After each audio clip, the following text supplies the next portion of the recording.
Hello guys,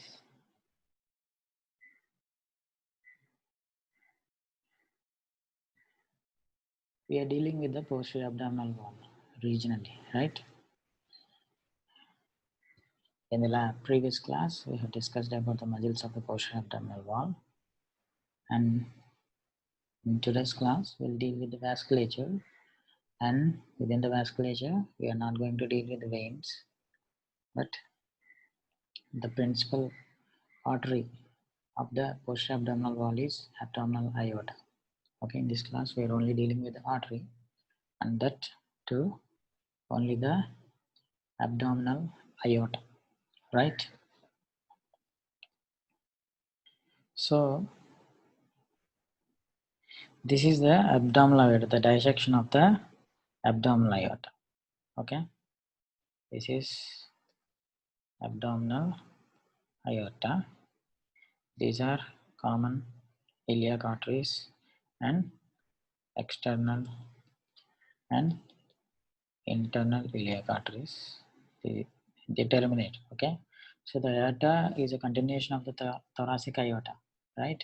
Thoracic descending aorta. So this is abdominal aorta, which terminates as external and internal iliac arteries, right?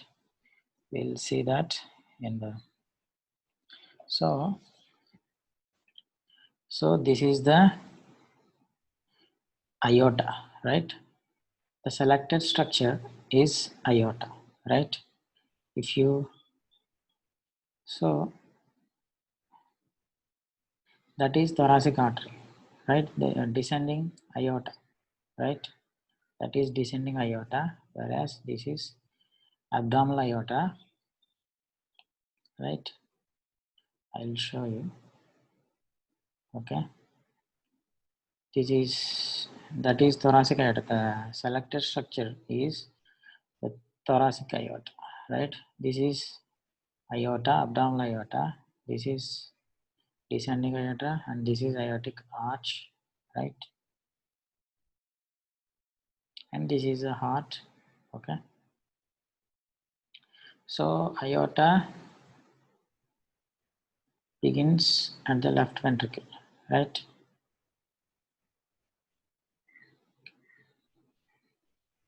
If you see clearly, see the anatomy. Okay, we'll hide all these things. This is the left ventricle, right? And if you see inferiorly from inferior view, okay, this is the left ventricle, right? Interior of the left ventricle. And if you, that is the aortic wall, right? So from the left ventricle arises the aorta, okay, the great vessel. This is the base of the aorta, right? Ascending arch and descending. Okay, this is the arch and this is the descending part of aorta, okay, which is in the thorax, right? Up to descending aorta is thoracic part, whereas abdominal part begins beyond the diaphragm, right? Okay, here is the diaphragm. The selected structure is diaphragm. You already know that, you have seen that, right? So the diaphragm divides the descending aorta from abdominal aorta, right? So that is the diaphragm, right?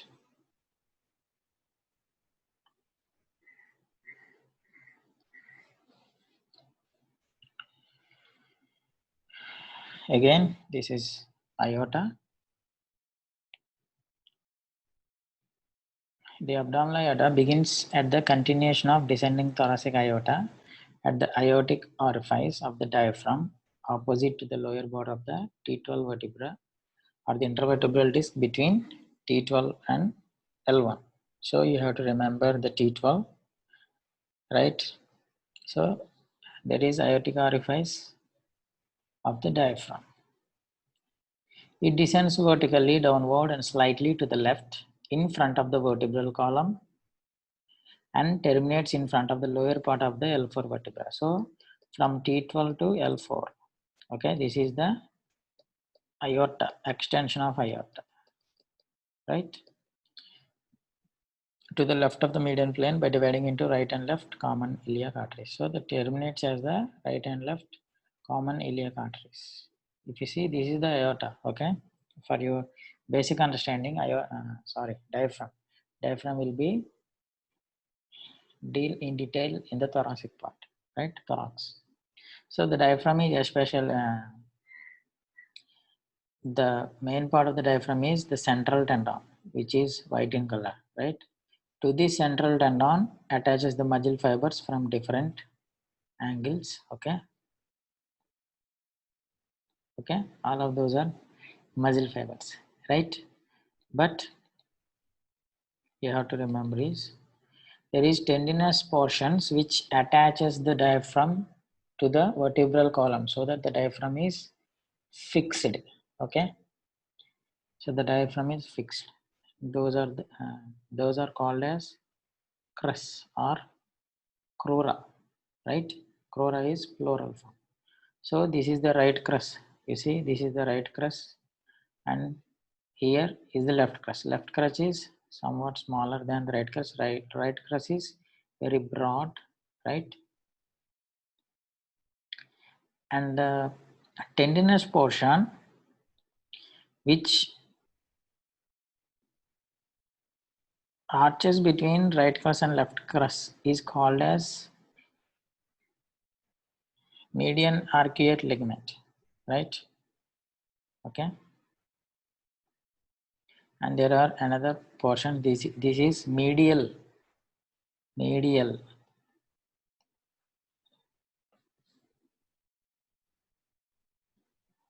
arch, and this is lateral arch. Okay, I'll show you. You see, this is the median arcuate ligament, right? So this is medial arcuate ligament and lateral arcuate ligament, right?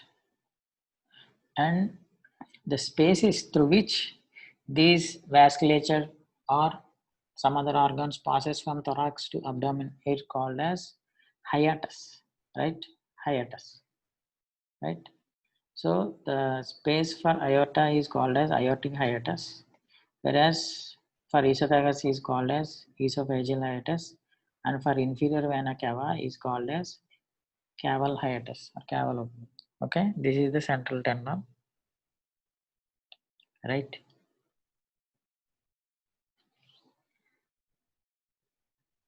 So aorta passes from thorax to abdomen through the aortic hiatus at T12 level, right? At aortic hiatus,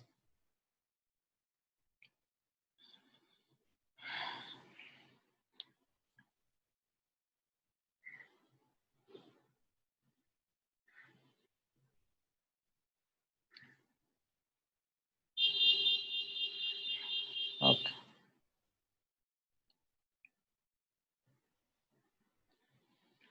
You see, this is the diaphragm, right? This is the diaphragm. Different hiatus is there, okay? Within central tendon is caval hiatus and esophageal hiatus. This is esophagus, whereas for our aorta is hiatus. This is aortic hiatus, right? At T12, you have to remember this, right? So the aorta passes in front of vertebral bodies, right? Between diaphragm and medial arcuate ligament and vertebral bodies, right? You see, this is the medial arcuate ligament. So abdominal aorta is coming from aortic hiatus in between right and left crura, right? 10 to 11 centimeters long and 2 centimeters wide. Relations. Posteriorly, the bodies of the upper 4 lumbar vertebrae and intervening intervertebral disc, you have to remember these things. Anterior longitudinal ligament, third and fourth lumbar veins. We'll see that. So this is the diaphragm. You see, those are the openings for, you see, it is very clear now. this is the right crus, right, and left crus, right, medial arcuate ligament, and the aorta is coming from aortic hiatus, right? You see, that is aortic hiatus, right? So in front of vertebral bodies, these are the vertebral bodies, right? And anterior arcuate ligament. So all the vertebral bodies in the anterior and posterior are covered by a longitudinal ligament called as anterior longitudinal ligament and posterior longitudinal ligament. So this selected structure, right? Selected structure is called as anterior longitudinal ligament. So the abdominal aorta is in front of anterior longitudinal ligament and in front of vertebral bodies and vertebral discs, right? Intervertebral discs. See, in between right and left crura, right? And veins, right? Okay.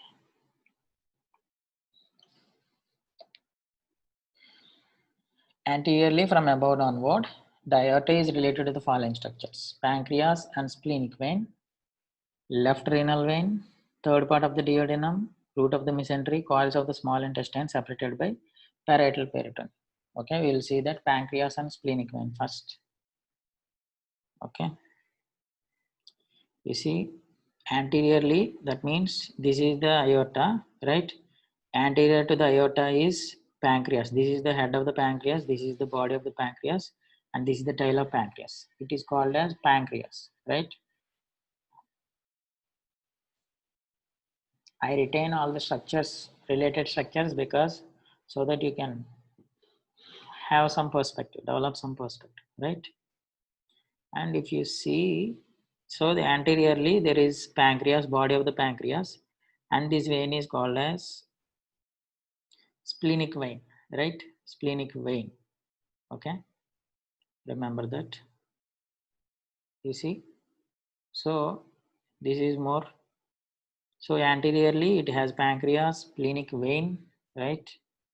And what a third part of the duodenum. Okay, this is the third part of the duodenum, right? This coil structure, first part, second part, third part, and that is the third part of the duodenum in front of the abdominal aorta. Okay, the part in front of the abdominal aorta is third part of the duodenum, right? And root of the mesentery, coils of the intestine separated by parietal peritoneum. So these are the so these are the coils of intestine, right? Okay, so you see intestines are in front of abdominal aorta, right? So aorta is in front of aorta, anteriorly aorta is related to the pancreas, splenic vein, third part of the duodenum, intestinal coils, right? Right side, cisterna chyli, thoracic duct, azygos vein, right crus of the diaphragm, inferior vena cava. We'll see them. Okay. Okay. So the cisterna chyli means there is a ampulla-like structure, right? It is nothing but the lymph is drained into that from thoracic duct. It flows into the cisterna chyli, right?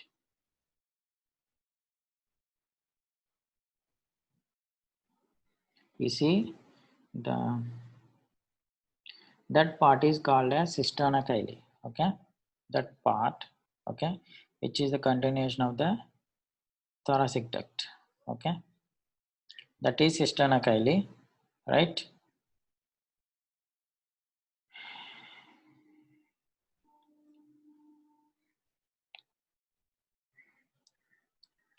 And right side, it is related to the, this is inferior vena cava. Okay, inferior vena cava, cisterna chyli, and thoracic duct is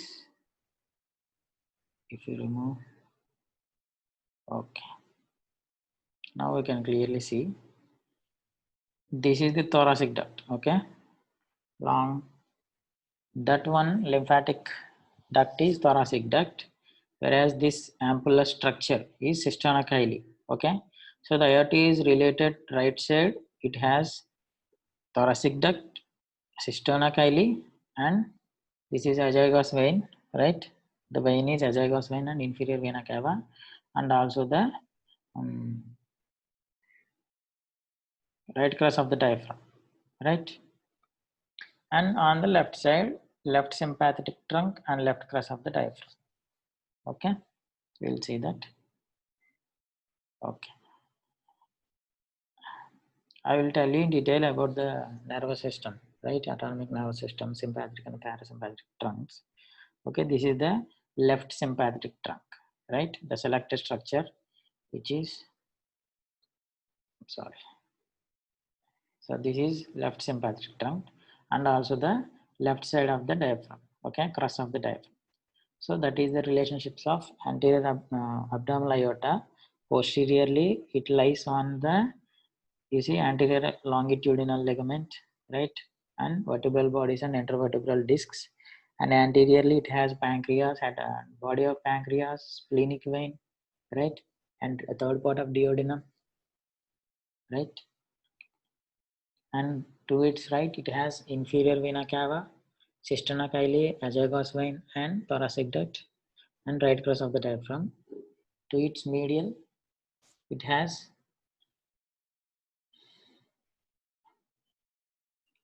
to its left side, I'm sorry, it has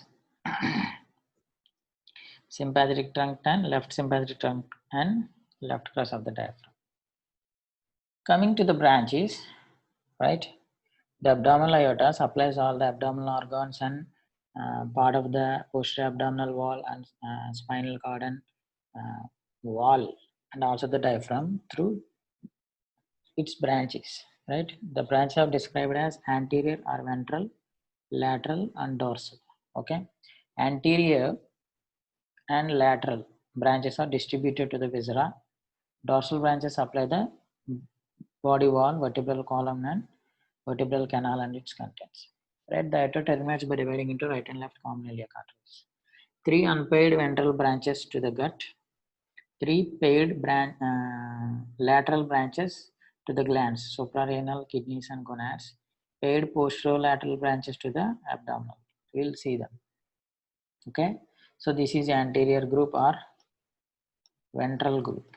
Okay, that means they are coming from the anterior aspect of the abdominal aorta. These are 3 branches, right? Celiac trunk, superior mesenteric artery, and inferior mesenteric artery. You have to remember everything, right? You have to remember everything. Every name you have to remember. So the celiac trunk, superior mesenteric artery, and inferior mesenteric artery, right? So you see, this is the aorta. So these 3 things, celiac trunk, superior mesenteric artery, and inferior mesenteric artery, are coming from the anterior aspect or ventral aspect of the abdominal aorta. Okay, no other branch is coming from the anterior aspect, right? You have to remember that. This is the celiac trunk, this is superior mesenteric artery, this is inferior mesenteric artery. Coming to the celiac trunk. Celiac trunk is a short, wide vessel, okay, 1.3 centimeters long, which arises from the front of the abdominal aorta immediately below the aortic opening. Okay, the diaphragm at the level of intervertebral disc of T12 and L1. Okay, it runs forwards and somewhat to the right and immediately divides into left gastric artery, common hepatic artery, and splenic artery. You see, this is the celiac trunk. Okay, the trunk is called as celiac trunk. This is the only celiac trunk. These are its branches, right? Common hepatic artery, okay, splenic artery, and right gastric artery. You have to remember everything. I'll show you. So you see, these are the anterior. Okay, you see, you can clearly see, right? From anterior they are coming. This is the celiac trunk. Okay, The only selected part is called as celiac trunk. Okay, that is the trunk only. Okay, these are its branches. Okay, that is the celiac trunk.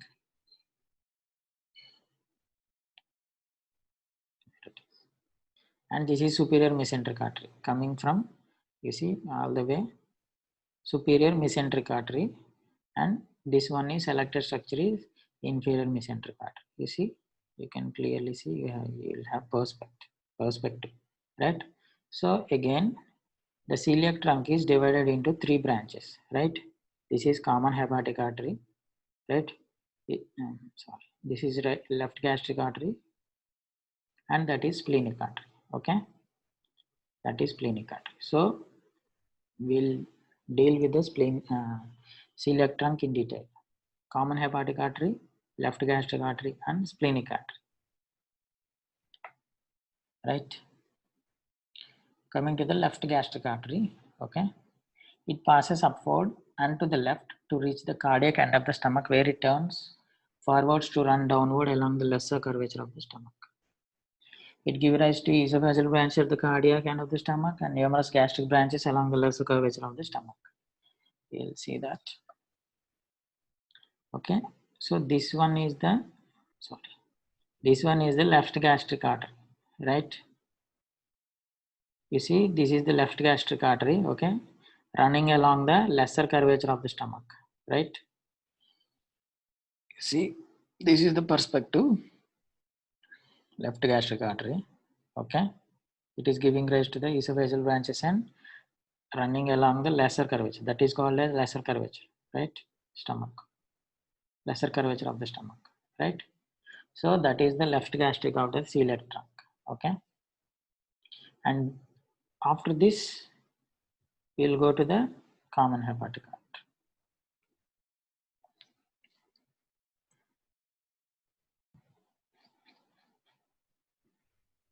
You see, this is the left gastric artery, right? That is left gastric artery. Coming to the common hepatic artery, it is larger than the left gastric artery. It runs downwards, forwards, and to right to reach the upper surface of the first part of the duodenum. Here it turns upwards and runs into the right free margin of the lesser omentum as hepatic artery proper in front of the portal vein and to the left of common bile duct. We'll see that. Okay. We are done with the left gastric artery. Okay. So still I retain stomach so that you can have the perspective, right? You see, this is the common hepatic artery. So the common hepatic artery runs up to the duodenum, right? It is the duodenum, right? Duodenum and branched as hepatic artery proper and right gastric artery and gastroduodenal artery, right? And if you see this, okay, all the arteries and veins, okay, going into the liver at that fissure is called as porta hepatis. The place where they are entering the liver is called as porta hepatis, right? So the selected structure is portal vein, right? Portal vein, that is vein of the liver. So this common hepatic artery is in front of the portal vein, right? And inferior vena cava, right? You see, this is again portal vein. And the left of common bile duct. I'll show you common bile duct. Where it is? God, where is it? Sorry. Yes, here it is. Okay. This is the gallbladder, selected one. This is the cystic duct. Okay. Common hepatic duct. Hepatic duct. You see, this is the common bile duct. So, this This common hepatic artery is in front of portal vein and common bile duct, right? And this gives off three branches: right gastric, gastroduodenal, right gastric, and hepatic proper, right? We'll see that. And it okay.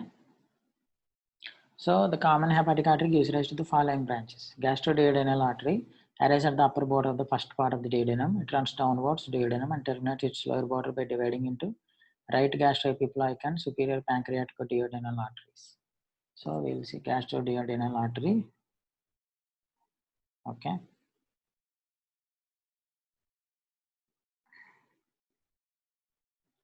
So if this is common hepatic artery, right? This is gastroduodenal artery. Okay, we'll course it. Gastroduodenal artery. Okay, this is the gastroduodenal artery selected structure, right? Gastroduodenal artery is dividing again into two branches, right? This is pancreatico anterior or superior pancreaticoduodenal artery, and this is right gastroepiploic artery, right? Right gastroepiploic artery. There will be left gastroepiploic artery from the splenic artery branch. It's a branch of splenic artery, right? So the gastroduodenal artery arises from the common hepatic artery and divides into two branches, right? Pancreaticoduodenal artery right side, anterior or superior pancreaticoduodenal artery, and right gastroepiploic artery. Okay, that is gastroduodenal artery. And again we have right gastric artery. I will show you. Right gastric artery is just distal to the origin of gastroduodenal and runs upwards as lesser curvature of the stomach. Right. This is, you see, this is the right gastric artery. Right. If you add the stomach, you can clearly see that, but I can't do it. Okay.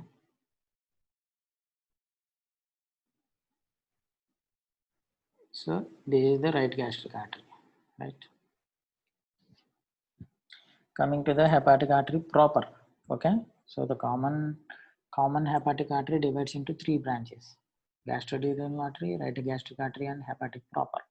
Hepatic proper goes to the liver and divides into right and left, which supplies the right and left half of the liver along with the gallbladder. Okay, right and left lobes of the liver, and also cystic artery, which supplies the gallbladder. I'll show you. So this is the hepatic artery proper. Okay, this is the hepatic artery proper, and it divides into right and left. Okay, the whole of liver is supplied by right and left. Okay.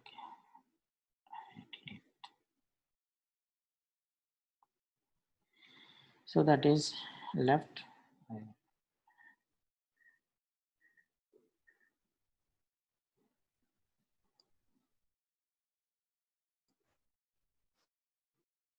You see, the whole of liver is supplied by the right and left hepatic arteries, right?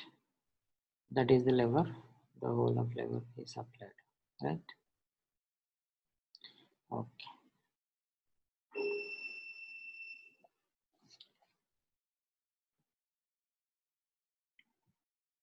You see, you go through the